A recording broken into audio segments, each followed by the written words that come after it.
नाशिकमध्ये आपल्याच शिष्याची बायको पळवून नेणाऱ्या हरिओम बाबा प्रकरणाला आता वेगळं वळण लागलंय।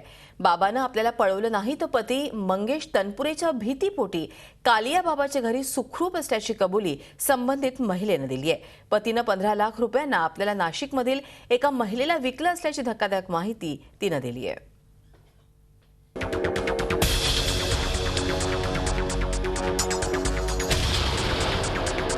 बुलढाणा जिल्ह्यातल्या काल्या उर्फ दिलीप कुमार जमुना प्रसाद तिवारी या भोंदू बाबाच्या विरोधात नाशिकमध्ये पत्नीला पळवून नेल्याची तक्रार या बाबाच्या शिष्यानं केली होती।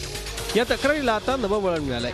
ही विवाहित महिला अचानक बुलढाणा पोलीस स्टेशनमध्ये आली आणि तिनं पोलिसांसमोर आपली बाजू मांडली आहे। मी एसपी ऑफिसला बुलढाण्याला माझी तक्रार नोंदवण्यासाठी गेले की माझ्या पतीने माझी मारहाण केली, मला समोरच्या पार्टीला विकलं त्यानं, ज्या कल्पना जितेंद्र पगार ह्या बाईला। तर तिथं ते पोलीस म्हणे तुमच्या नवऱ्यानं आधीच तक्रार दिलेली आहे तुमचीवाली का तुमच्या बाबांनी बायको पळवली म्हणून माझी। तर पोलीस म्हणे तुमची तक्रार घेतली जाणार नाही आणि त्यांनीच मला त्यांच्या ताब्यात घेतलं। मी स्वतःहून पोलीस स्टेशनला गेली। 5 दिवस त्यांनी मला डांबून ठेवलं नारी स्वाधार केंद्राला।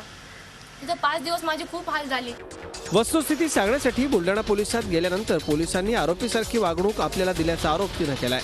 पती मंगेश तनपुरे आणि कल्पना पगारे नामक महिलेचा मुलींना विकण्याचा व्यवसाय आहे आणि याची सीबीआय चौकशी करायला हवी अशी मागणी तिनं केली आहे। तर भोंदू बाबाची फूस असल्यानंच आपली पत्नी आरोप करत असल्याचा दावा मंगेश तनपुरेनं केलाय।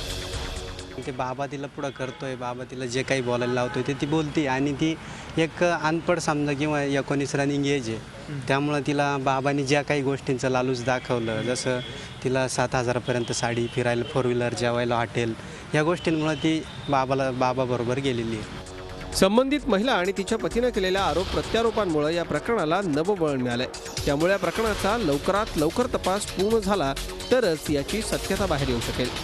नाशिकहून मुकुल कुलकर्णीसह Santosh Lokhande, Zee media, Buldhana. Zee 24 तास, एक पाऊल पुढे।